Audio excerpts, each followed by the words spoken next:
Kedawung Setia Industrial Tbk atau kode sahamnya KDSI. Ini sektor barang baku. Terus juga mereka punya corporate action, yaitu bagi dividen. Saat saya tag ini come date-nya, dan ini video sudah saya bahas ya, hasilnya KDSI di perusahaan-perusahaan yang bagi dividen itu juga ada. Terus dia punya notasi khusus X, yang mana efek bersifat ekuitas dalam pemantauan, ekuitasnya dalam pemantauan gitu. Oke, ini website dari perusahaan ya, sektornya ya kitchen gitulah ya, perabotan lah. Perabotan. Kalau kita lari ke profil perusahaan, ini adalah pada 1973 Bapak Noto Suharto Wibisono dan Bapak Agus Nur Salim dari Kedaung Group mendirikan PT Kedaung Setia Industrial yang memproduksi peralatan rumah tangga berlapis enamel. 6 tahun kemudian ya, melepas seluruh sahamnya, berharap keluarga Wibisono akan menjadi pemilik penuh. Oke, dalam rangka mempertahankan kelangsungan dan suksesi kepemilikan bisnis, Bapak HMY Bambang Sujanto ya memutuskan mengangkat adik bungsunya bla bla bla operasional pada tahun dengan Amerika sebagai pasar ekspor pertama. Wow, perusahaan kami terdaftar di bursa pada 96. Oke, produk rumah tangga lah. Oke, dia listing 96 di harga 800 per lembar. IPO-nya waktu itu hanya 40 miliar. Nah, ini porsi kepemilikan saham masyarakatnya kecil ya, hanya 9%. Hanya 9%. Kalau kita lihat case statistik di sini, labanya luar biasa, 27 M di kuartal 1 net income-nya. Tapi revenue-nya ini turun 503 miliar. Sebelumnya 602 di tahun 2023. Bahkan 2022 itu 612. Jadi dari tahun ke tahun kuartal 1 ini terus mengalami penurunan. Dan kalau kita lihat dari 2022, 2023, kuartal 1 ini biasanya yang paling tinggi dibandingkan kuartal-kuartal sebelumnya ya. Jadi ini bisa dikatakan karena kuartal 1-nya hanya 503, nah apakah revenue atau income-nya nanti di tahun 2024 ini turun? Nah, ini menjadi hal yang bisa ditanda kutip dangerous lah menurut saya. Oke, itu. Kalau kita lihat finansialnya secara net income, oke. Ini kuartal 1, terus kita lihat bentar. Kita mau lihat itunya ya, net profit marginnya. Oke, ini nggak ada. Financial healthy, long term day. Bentar, income berarti income statementnya ini hanya ini aja, hanya key ratio, cash flow-nya. Ini arus kasnya udah. Oke, kita tidak bisa melihat ya net profit marginnya. Oke, kita pakai Stockbit. Kita pakai iPod KDSI. Sebelum lanjut, buat yang mau join ke channel member silakan, dimana kita habis capai target ya MA. Kita share 21 Mei di harga 645, dan sekarang saat saya take ini harganya udah 720 725. Jadi udah floating gain di atas 10%.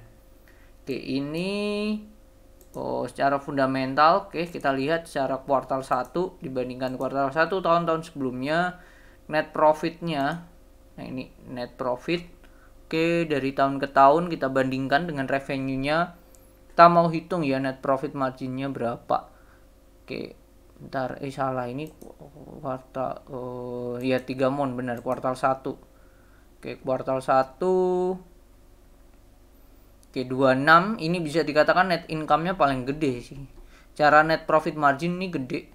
Kalau tahun lalu itu 16,4 dibagi dengan revenue-nya ya, 602,4, hasilnya adalah 2%. Terus tahun 2022 16,4 dibagi dengan revenue-nya 611,6. 2% juga. Nah, tahun ini 26,8 dibagi 502,7. Oleh 105%. Net profit marginnya gede sih. Gede. Oke, ini yang lumayan gede sih, 20. Oke, 2021 ya, 20,9 dibagi dengan revenue-nya hanya 481,5. Hasilnya 4%. Bahkan ini lebih gede ya, 26%. 25%. Oke, tahun 2019 sebelum pandemi 21,2 dengan revenue 575, 3%. Jadi bisa dikatakan secara net profit margin ini tertinggi dibandingkan tahun-tahun sebelumnya secara kuartalan ya, secara kuartalan. Oke, kita akan bahas detailnya laporan keuangan kuartal 1 dari KDSI. Oke, ini laporannya. Asetnya totalnya 1,1 juta triliun ya, juta miliar triliun 1,1 T. Naik tipis dibandingkan tahun lalu. Akhir tahun tuh 1,128, sekarang 1,194. Jadi naik 60-an juta 60-an miliar, sorry. Oke, kasnya naik signifikan 111 M. Akhir tahun lalu hanya 70. Persediaan 3 naik juga. Oke, kita cek ya. Cek dua hal ini, kas dan setara kas sama persediaan. Persediaan di note 7, kas di note 4. Oke, di note 4 kita cek kasnya. Oke, mereka tidak ada deposito bahkan di sini ya. Ya, tidak ada deposito, murni semuanya di bank.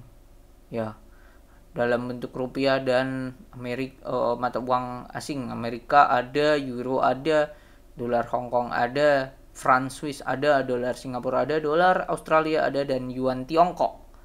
Oke, yang gak ada deposito di sini. Wow. Gak ada di deposito aja nih bank segitu. Oke, tidak ada piutang.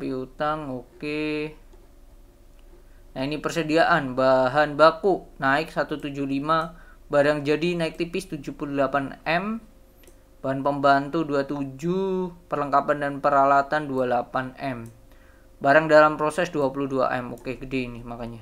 Persediaan konsinyasi 691 juta. Oke, itu kasnya gede banget dan nominalnya ini banyak di bank, ada di deposito ya. Pinjaman berbunga. Oke. Liabilitas berbunganya di sini pinjaman bank jangka pendek 40 M. Wow. PR nih jangka pendek. Terus juga utang bank jatuh tempo kurang dari 1 tahun, ini ada juga 40 M. Jadi secara total 80 M. Berbunganya ini masih bisa sih di cover dengan kasnya 111 ya, jadi masih bisa di cover. Utang bank yang jangka panjang jatuh tempo 37 M, berarti 40 37. Kalau di total 40 tambah 37 117, tipis lah ya dibandingkan kasnya ya, setara kasnya. Utang berbunganya setara kasnya sih, itu aja sih, masih ada sisa. Oke, ekuitas saldo laba yang belum ditentukan gunanya 564 M. Oke, ekuitasnya itu setara dengan market cap-nya kalau nggak salah. Market cap-nya di 689. Selisih sedikit sih. Jadi ini menurut saya secara perusahaan oke sih menurut saya keuangannya. Tinggal nanti kita lihat as a bisnisnya ya. Jujur kalau as a bisnisnya produk seperti ini saya kurang mengerti ya, jujur. Kita bahas aja secara perhitungannya aja. Nah, ini penjualannya turun 502 M. Tahun lalu 602 ya. Ada penurunan. Tapi di sini beban pokoknya juga turun. Nah, yang membuat gross profitnya naik.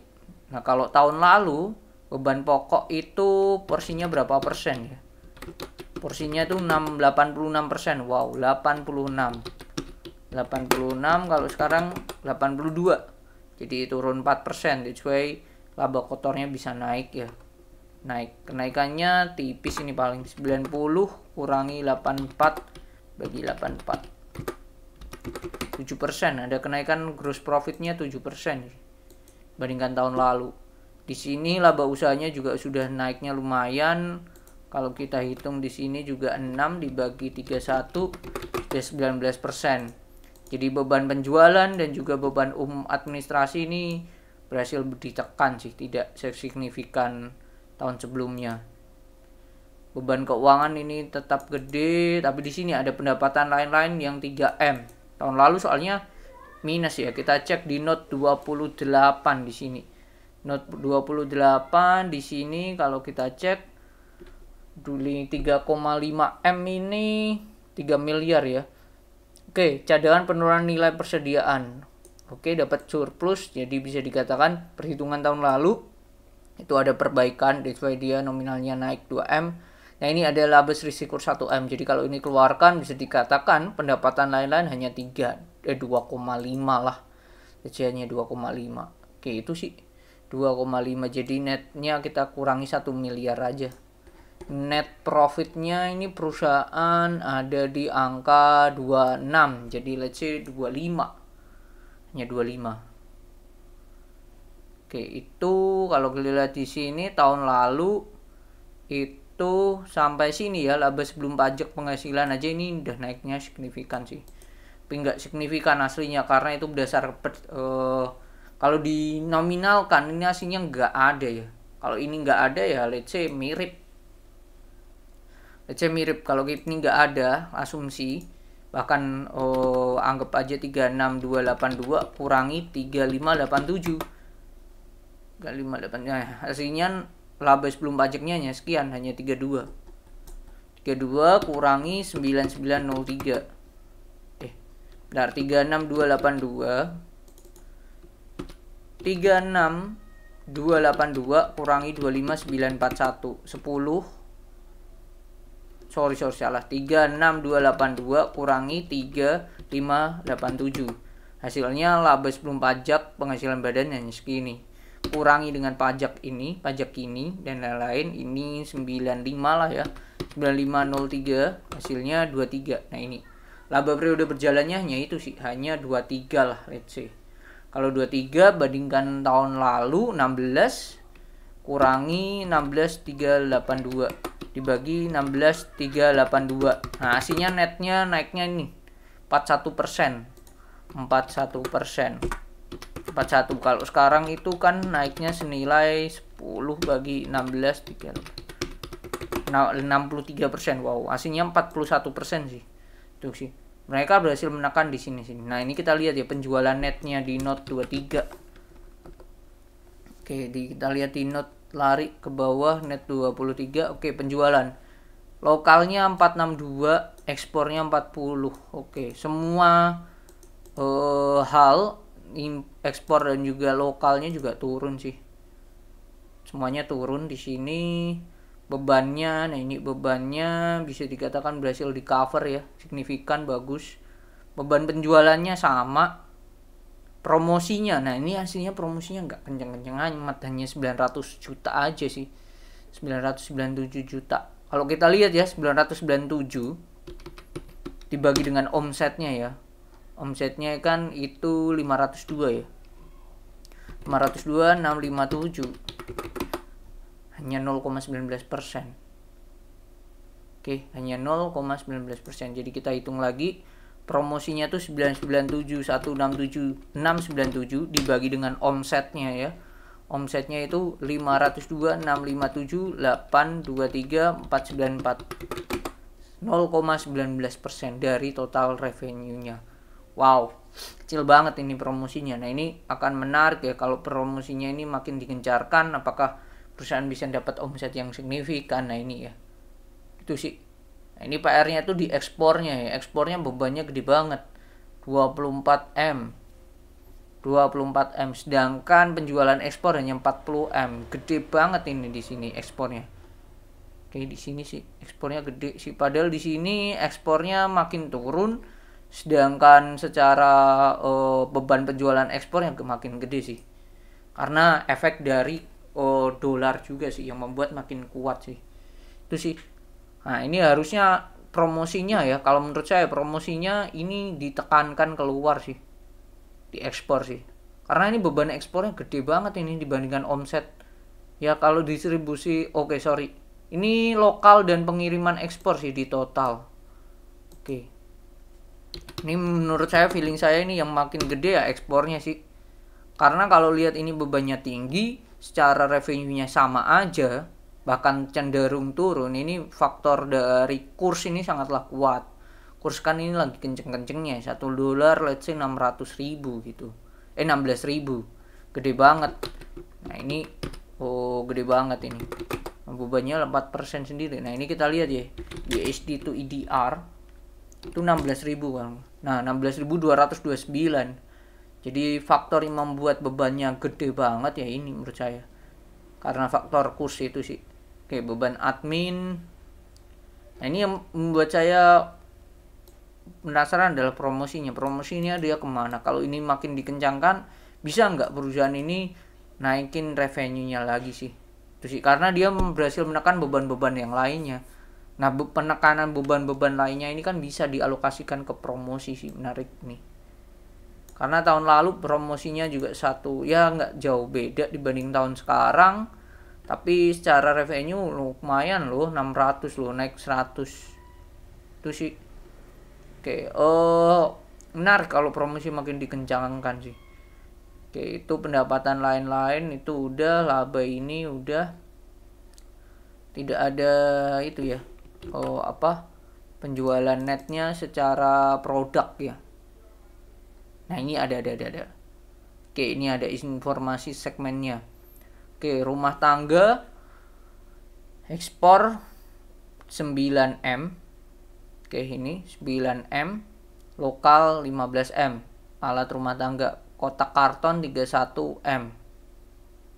Oke, kalau di total sekian 40. Jadi paling gede memang kotak karton nih malah. Oke, kotak karton. Kalau kita lihat di websitenya ya ini. Kotak kartonnya malah yang gede. Itu sih hal-hal produk mereka, malah yang rumah tangga malah kecil banget di sini. Hanya berapa nih kalau lokal, kalau kita lihat kan hanya 24 ya. 24 364 dibagi dengan total omsetnya ya. Itu 502 657 hasilnya, penjualan rumah tangganya 4% hasilnya. Kotak kartonnya yang luar biasa ya. Bahkan di lokalnya 437. Meskipun tahun lalu capai 521 ya. Capai 521. Oke, kalau kita bandingkan tahun lalu, tahun ini alat rumah tangga itu ekspor 9M, lokal 15M. Tahun lalu ekspor 17M, lokal 31M. Wah, turun nih. Kotak karton tahun ini 31M, oke. Tahun ini 28M. Lokalnya tahun ini 437, tahun lalu 521. Jadi penjualan karton ke ekspor malah naik. Selain itu mengalami penurunan. Daya beli juga mempengaruhi di sini sih. That's why perusahaan juga secara revenue turun. Kalau saya lihat seperti itu sih. Sekilas ya. Oke. Jadi itu. Kalau kita lihat naik ke atas lagi ke arus kas. Arus kas perusahaan, aktivitas operasi positif, oke. Investasi keluar untuk beli aset tetap, aktivitas pendanaan dapat duit 29M, oke. Ya itu aja sih cara total, oke. Makin mas, tapi turun ya. Oke, kalau kita lihat ya ke Dawung ini historikalnya cukup oke. Dia bagi dividen mulai 2021 ya. Jadi manajemen sekarang mulai concern dia bagi dividen. Tahun ini juga bagi dividen 99 berdasarkan laba 2023 itu di 196. Jadi 99 bagi 196,21 di 50%. Jadi untuk hal bagi dividen oke. Net profit margin juga oke, bisa naik ya meskipun revenue-nya turun. Nah, yang menurut saya ini menarik adalah kalau di scale up ya promosinya, apakah mempengaruhi dari nilai revenue yang didapat. Nah, ini sangatlah menarik ya untuk melihat seperti ini. Tuh, dari segi kesehatan perusahaan percaya ya oke, sehat, tapi enggak yang wow sehat banget sih. Itu sih mungkin ya tentang KDSI, tentang barang baku Kedawung Setia Industrial. Semoga bermanfaat dan see you on the next video. Bye bye.